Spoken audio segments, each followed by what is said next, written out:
Right. I greet you once again from the Interfaith Truth Center for our Sunday morning service. Today is June the 28th, 2020. We're still in 2020. We're still in 2020. And it's been a roller coaster, hasn't it, guys, ladies and gents? Good morning to our Facebook guest, our audience out there. Thank you for tuning in and joining us this morning. Remember that I'd just like to tell you that we are here on Austell Road in Austell, Georgia, US of A. And we invite you to stop in to see us sometime, to join us on Sunday, of course. But we also have a crystal shop, and we are here during the week. So stop by and do your crystal shopping here with us. We have a very nice selection of crystals and other items too, other items as well. So stop in to see us if you would. All right. This morning, I again greet you. Welcome. Happy that you're here. But this morning, we're going to the message. The title of the message is actually "Your Personal Power: Living Life Intentionally." That's today's title of my message, and it's always an honor. It's always an honor and a privilege to deliver messages to congregations and to share what is given and what's shared with me.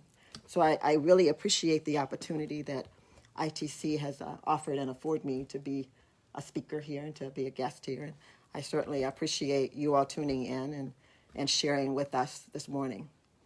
So, your personal power. Now, we all know that we have it. And I'm of the mind to always try to remind you that it didn't just happen to come by you. Well, it did in a way. We start out with power. We start out coming into this world with we're power packed, and we come in as our creator and as our father and as universe and our source, just as source does. We're endowed with the same power, the same abilities. We're made out of the same stuff that creator and source is made out of. So of course, we're endowed and inherit everything that source has, every good and perfect power and ability and skill an ability that God has, God owns, universe, source, whatever label you put on your higher power, your higher self. I call it Father. I call it Mother sometimes. I call it Source. I call my Creator. So whatever you happen to want to label God, because we all know that no matter how you label it or how you call Him or whatever your title, it's one. It's all the one and the same. We may have a different, turn our head and look at it this way or upside down or sideways, but there's only one. There's only one creator, and that is the creator of all things. And I do mean all things, good, bad, everything from one end of the spectrum to the other end of the spectrum. That's what our creator has afforded for us, just for us. So we are one, and we are endowed with that same power when we come into this world, into this 3D, I'm going to say three-dimensional, into Earth. When we come into Earth, we jump into this body suit, this suit, which is only geared, I'll remind you now, I'm going to Twilight Zone a little bit with you. This body, this suit, it is only good for this dimension, for this 3D. It's made for Earth. Now, when I mean Earth, I don't mean you can go to the moon. You can't go to the moon with just looking like this and think you're going to walk around on moon or Mars. You're going to have something else to go with it to kind of accommodate yourself if you're going to do that. But we are suited. We were created. Wisdom created us to be able to survive and to make it right here on Earth in this bodysuit. And with every bit of the power that is creators is housed in here. So we're only limited, as a body, we're only limited to the existence of what can be accommodated here. Now, what's on the inside of us is another story altogether. What's on the inside of us is that being that is the power of God, that is the power of the Creator. And that goes on for eternity, has no end. Don't know about the beginning, if it was the beginning with God, but it goes on for in eternity. So once this expires, this bodysuit expires, and we have to turn it back into from whence it came, the dust or wherever, then, we're off into another, something else. And I don't know what it is. I'm not going to go there with you today, but it might be it probably would be a nice subject for some time in the future. So just understand that we are one. We are fragments of God. We are fragments of that whole, that all. And just because we're fragments does not mean we're missing out on nothing. Not one thing are we missing out on, okay? We are endowed with the same power. You go to the ocean and you go to the sea and you dip a cup of water out of the sea. It's still the sea. It's still water. It's still the seawater, right? Yeah. So chip off the old block. We're still God's. We still have the same everything that God has. God did not withhold anything from us. We have access from the worst to the best. And we don't even know what the worst is and the best is, because we live in this world and we think we see some of the, some really awful things we see. But I'm here to tell you that, this could probably be a whole lot worse. But we are of the mind because we're conscious and we're aware and we want what God wants for us, what Creator wants for us. So we tend to lean toward the goodness and the positive and the light and the love. That's what we do. But some folk come in here, I guess we all have a plan when we come and a purpose. And of course we have the suit that suits that venture or that mission. But we come with a different set of purposes and a different agenda. So we all have our own agendas that we come here with. So some of us come and they may never get beyond the dimness of the light. And then others will come to aspire to ascend or be enlightened to, like the other masters have been enlightened. Just keep on going and keep going. But we come and and again we're here for the duration of our allotted time, our design time, and then we're off to wherever. I'm not sure what. But anyway, this is what we're talking about, our personal power. And that power, again, is what was given to us, what was endowed to us as beginners when we came here. Now, when I say personal power, I mean it's a deep sensing of empowerment, and it's all yours. It's personal. It's an inner strength. It's a confidence. It's something that carries you forward and through hard times, tough times, good times, all times. It doesn't fail you.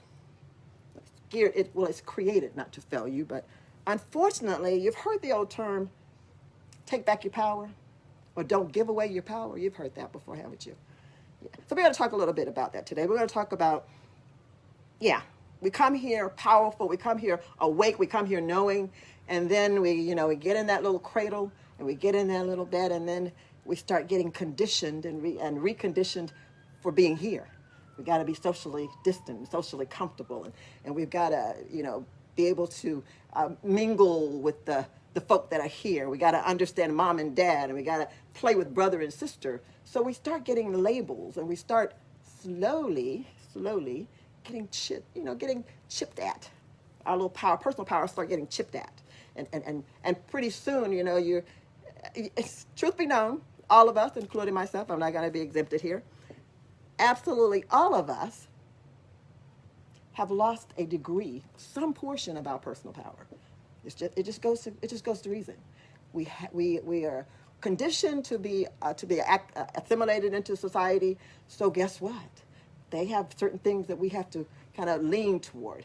And sometimes that's why people break them laws, because they're not geared in. That their personal power is not geared in to following that rule. They didn't come here to follow that rule. They come here to be a criminal or whatever.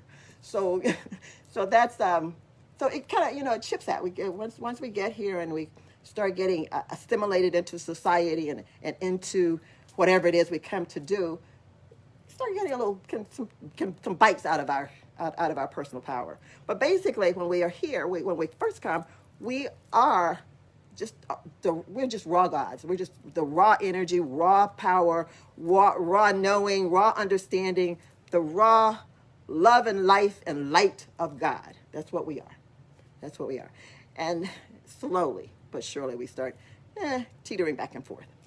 Now, what I want to do today is I want to talk a little bit about how it looks. I tell you what it looks like when you first come here. You're just all love. You're just a ball of love, a bundle of light, jolly little guy, jolly little cute little person that you are, wide awake, and then we're going to lull you to sleep.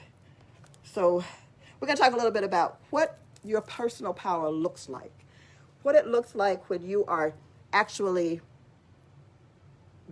having your being and your existence in that power.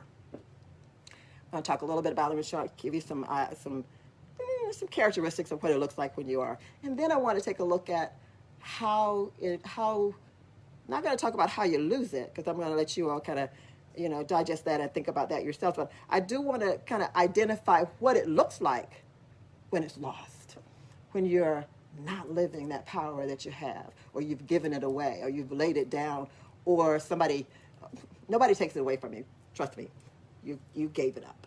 You give it up. So we got to talk a little bit about that. So first, I want to look at what does it look like. I'll start with the bad first. Let's talk about what it looks like. How would I know? How could I tell, or how could you tell?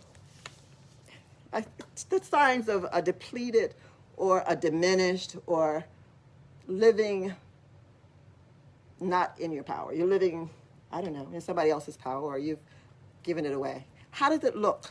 What is some of the characteristics of living a life depleted of your God-given personal power? Okay, all right. Well, I'll tell you one thing: you're probably not the strongest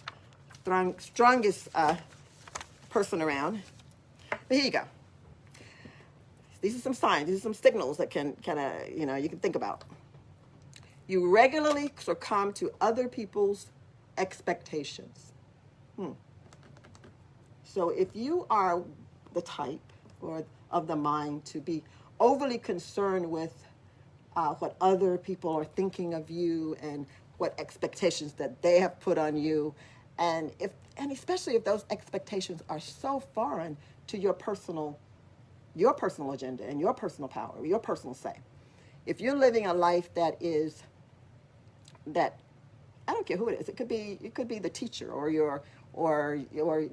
anybody other than yourself. If you're living your life doing and having your being, having your existence, thinking, walking, talking, eating, drinking, whatever, and as whoever, mom, dad, teacher, best friend, husband, wife, whoever is their expectations, then you've given away part of your power. You've given away part of your power. If you find yourself complaining, just complaining, just generally complaining, kind of like the victim, things woe is me, and everything is bad, looking at the negative side of everything, that's probably a sign that you may have laid down or put aside your personal power just for them, just maybe just for that moment, but 9 times out of 10, you'll find yourself that if you start complaining and you start that negative conversation with yourself or to anybody else who wants to listen to you, then you're allowing yourself to be that victim, and you've given away some of your power. You don't trust yourself. You don't trust yourself to be able to make a decision when it needs to be made, and then when you make a decision, oh, did I make the right decision? You start immediately worrying about, oh my goodness, maybe I should have done this, or I should have done that. That's maybe a sign. That may be a sign that you're teetering on a little loss of personal power. Want to maybe kind of rethink that one. You're very dependent on other people. You don't want to stand on your own 2 feet. Are you waiting? You're looking for that handout. Are you looking for that? No, don't get me wrong. We are here to help and to support and to be there for one another. But when you just lay yourself down and you're just totally leaning on somebody, and they're looking at you and say, well, you could do that yourself. Well, that may be a sign that you've given away some of your power. All right? How about, you've given away your power. You've given away, you're dependent on somebody else. You're living somebody else's expectations. So, you're prone to be manipulated. People are kind of, pulling your strings and, using you as a puppet and having you do, you're their errand person and you're manipulated. They get you, you're living the expectations. So they may want to pump it up a little bit and have you doing a little bit more, jump through some hoops for them. So that might be a sign. That is definitely a sign. You feel helpless and hopeless. You feel helpless. We are fierce and bold, and God has not given us that spirit of intimidation or fear or none of that. He's given us a spirit of love, power, and a sound mind. So if we have traded that in for hopelessness and helplessness, then we need to go back and get it. We need to sit down and rethink it and kind of do a little inventory, because that is a sign that you've given up and over your power to someone else, to other people, to other circumstances. When you regularly seek the approval of others, okay? Now, it's okay to get accolades and get, applause every now and again, but we don't live our lives for that, just for the accolades and for the applause. We live our life because we came here with a purpose, and we're living that purpose. And whether we get applaud for it or not, if we were living our purpose and existing and living in our power, it would not matter whether we were getting accolades or applause. We're going to do it because that's what I'm here for. I was designed for this. I came here to do this, and I'm going to do it.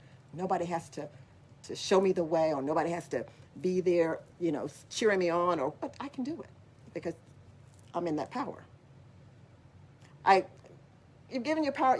You can think about this too. If you're easily hurt or discouraged or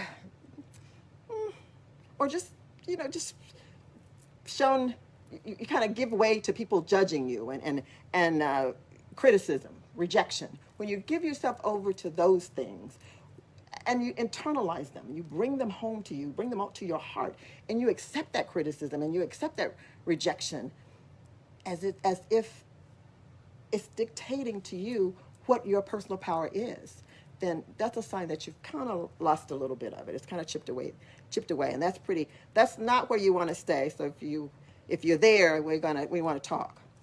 You feel uncomfortable around conflict.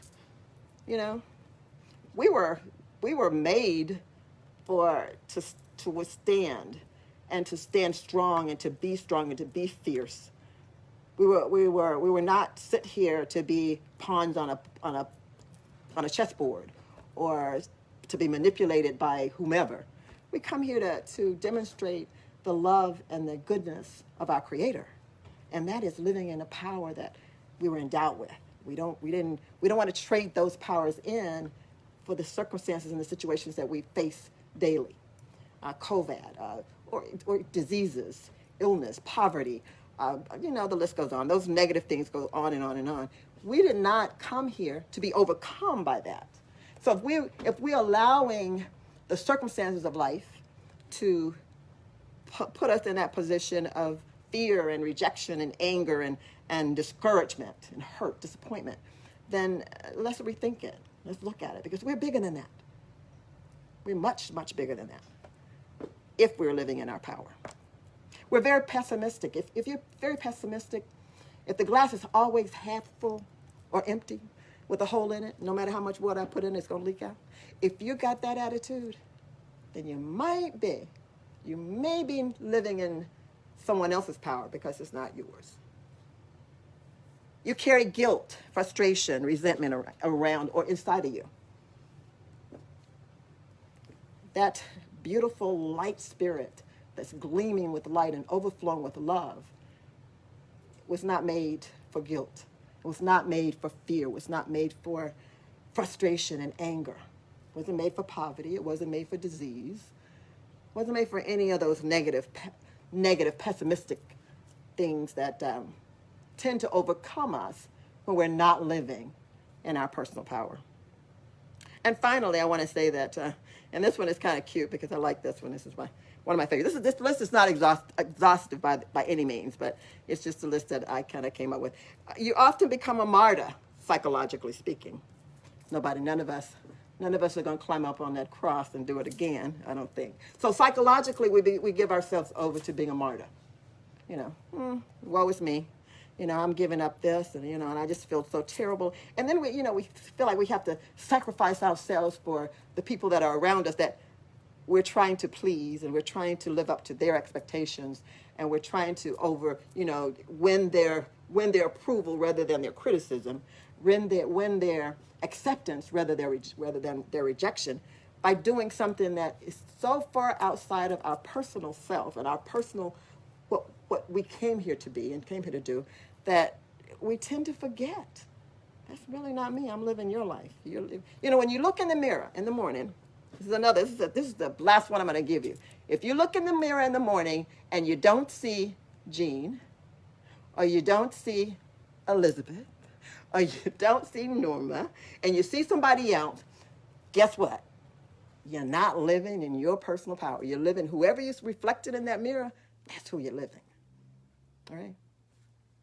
We're chips, we are fragments, and we're all individual fragments. And God and Creator did not mean for us, He wants us to be whole, and He wants us to be one, and He wants us to get along, and He wants us to love each other and demonstrate the goodness and the best part of who we are and who we can be.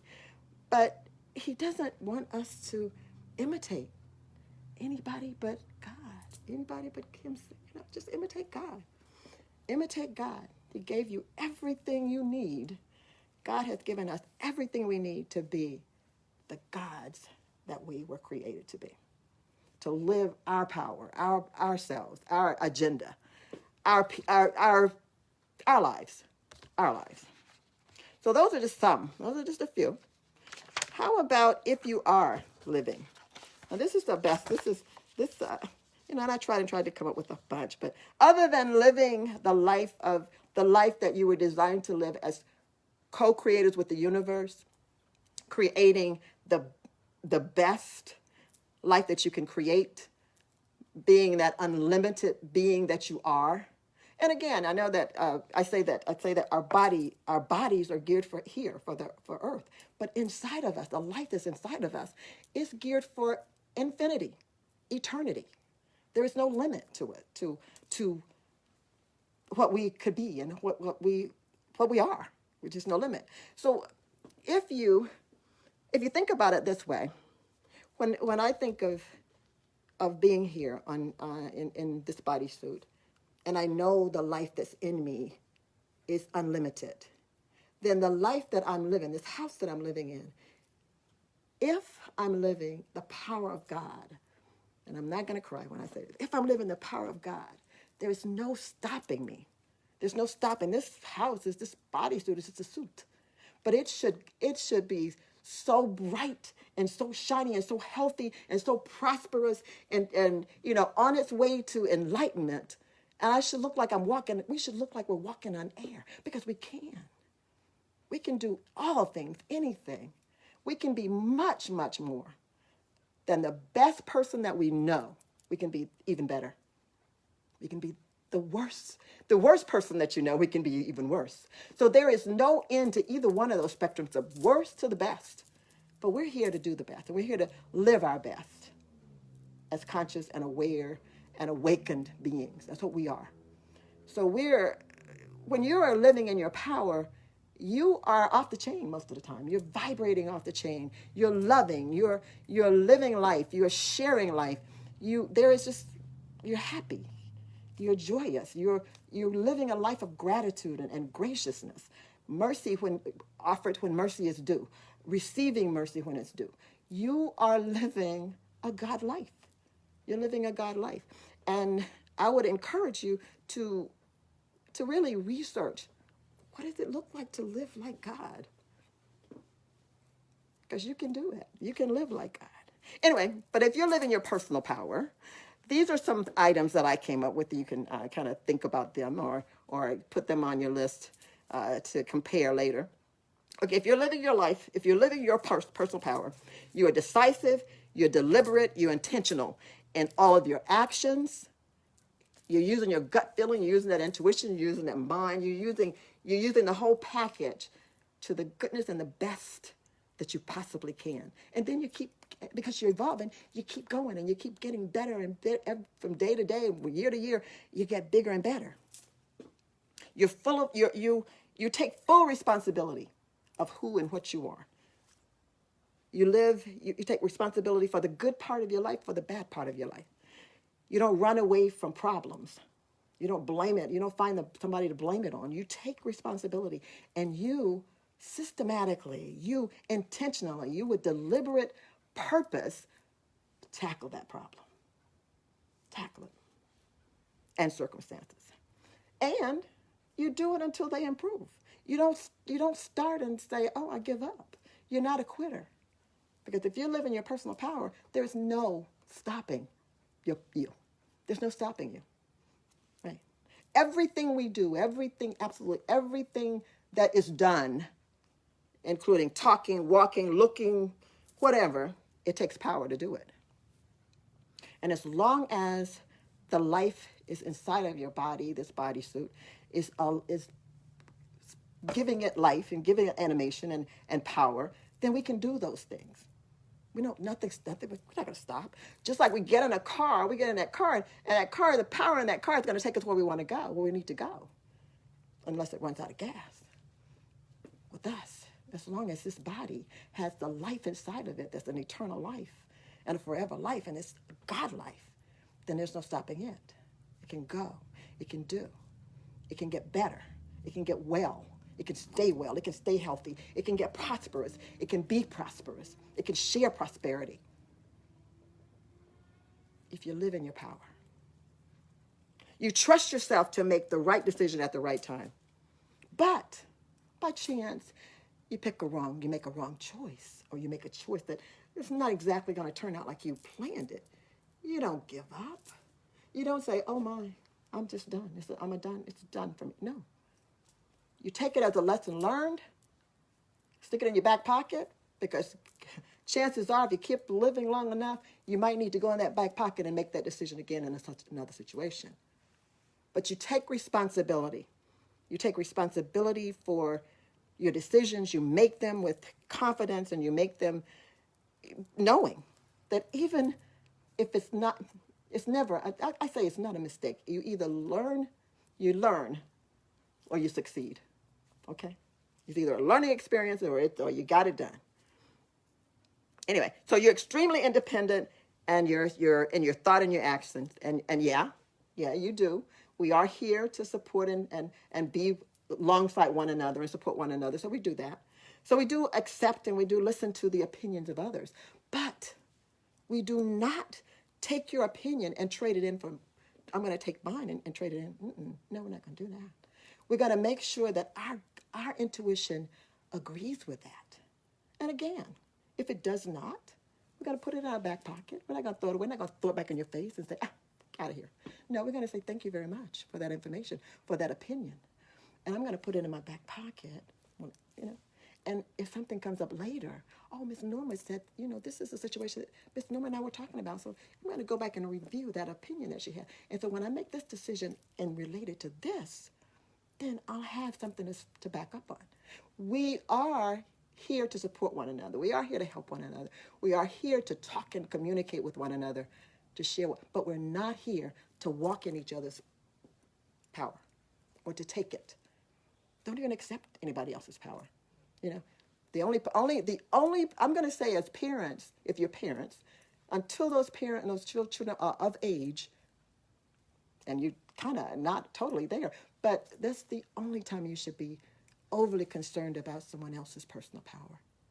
Making sure that those children, make sure that the babies stay awake, stay alert, rather than lulling them to sleep. Remind them who they are every day. Okay? Remind them. Remind our babies who they are. I have a brand new grandson that was born a week ago. Yes, a week ago. And she brought him by the house, and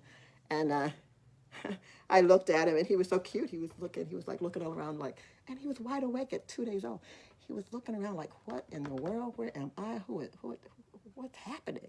And I said, and I told her, I was telling my daughter, I said, yeah. I says, the baby, he look at him. He looks like he's just trying to figure out, what's happening. And she says, yeah, he is. I says, but I tell you what. I says, remember, tell him absolutely every day of his life, every single day of his life, remind him who he is. Remind him that he is a product, a chip off the old creator's block. He's a fragment of God. He can do what God can do. And remind him and tell him. Tell him what the powers, tell him what his powers are. And don't slowly chip away at him as he gets older. Don't get upset with him and say, oh, you're not going to do this. Oh, you're not. Don't do that to him. Remind that baby every day who he is, so that he can grow up and always understand and always know and never have to be awakened, because he came here awakened. Keep him awake, baby. So she kind of, I think I understand you, Ma. But she did. But anyway, so, and let me see, I think I have one or two more, and then that's going to be, I think, oh, I have my, okay, you feel confident in social situations. Sometimes I know we get a little shy and we get a little nervous when we're around a lot of people. But, basically, when you remember who you are, there is no need to be shaking in your boots. You can stand next to President Trump and be just as bold as him, because we're all, we're all one. And like my grandma said, there's always going to be people that are higher or more than you are and lesser than you are. But we're all here for a purpose, and we all going to come and go just like each other. Nobody's going to come and go any other way, and then they're going to have a chariot to come and take them away unless, well, they're not. That's not going to happen probably. But anyway, you feel confident in your abilities to get the very best out of yourself and out of every situation that confronts you. You can listen to the news at night, and you can hear all these terrible and awful things, and you cannot be affected to the point where you can't sleep, can't eat, worried. No. When things don't pan out like you expect, you back up a little bit. You don't get discouraged. You don't throw in the towel. You back up a little bit. You kind of ponder it or something, and you take back off and jump right back in it. You're very optimistic. Your glass is always half full or full, and you're looking for another one. You're emotionally intelligent. We understand that emotions are a tool. They are a tool to be used and not a tool to be used by. Okay? We know we have emotions, and emotions are here we have them for a purpose, and we understand their purpose, and we use those emotions for creating the life that we want, rather than the, oops, look what I got, look what I'm stuck with. No. Right? And we wholeheartedly, last one, I'm going to say this and I'm going to be done. We're wholeheartedly giving ourselves of time and energy, not just because we know that we didn't come here to be alone. We came here to join with a family or a group or somebody else to do whatever it is we came here to do, because I don't think anybody come here to create anything alone. Because first of all, you can't create alone. It takes two people, at least two people, to create anything. All right? So we come here to create. We come here to have an experience. We come here to live our God-given personal power that was given us. And we want to nurture it, embrace it, use it. Because, it's like that, you don't use it, you lose it. That's what happened. Somebody take it away, or you laid it down and you forget about it. Use that personal power. And do a self-check on it. Do a self-check periodically. Sit down and make a list of kind of go over this list again, or make your own. There's much more to it than I'm sharing. Make your list and identify those things that you understand are empowering you, that are growing you up, that are expanding you, evolving you into that enlightened being. And then you look at those things that are taking you down and just taking your vibration lower and negative, that negative kind of stuff, the negative energy. The light, the dark, the light, the dark. If it's light, make it brighter. If it's dark, make it brighter. All right? So do a self-check. Self-check. We all have personal power. If you're here, you got personal power. I don't care if you're blind. I don't care if you're in a wheelchair. I don't care if you can't talk. I don't care if you got some kind of disability going on. You still got your personal power, and you can still use it. And it can raise you up out of those chairs. It can raise you up out of that darkness, the blindness, in some way. Because you are light. You are light. You are love. And you do have power. You have the power, the God-given, creative, unlimited, unrestricted power of your Creator, your God. I love you. And I just want you to just go off the chain. Just simmer off the chain. I don't know. The far end where the light goes, go that way. But co-create, understand that you are co-creators. Stay awakened, stay conscious, stay aware. Do those things that build you up. Encourage one another. And if you see somebody, that laid their power down, remind them who they are. Remind them who they are. Some people just don't know. Just remind them. I love you. And thank you so much for joining us this morning. I will hopefully get to see you all come in and see us in the future. Come by and see us. We are here Monday through Tuesdays. Tuesdays, Thursdays, Fridays, and Saturdays. And Sunday morning is Sunday morning. So stop in and see us and do your shopping here. And we do love you so very much. God bless you and be best.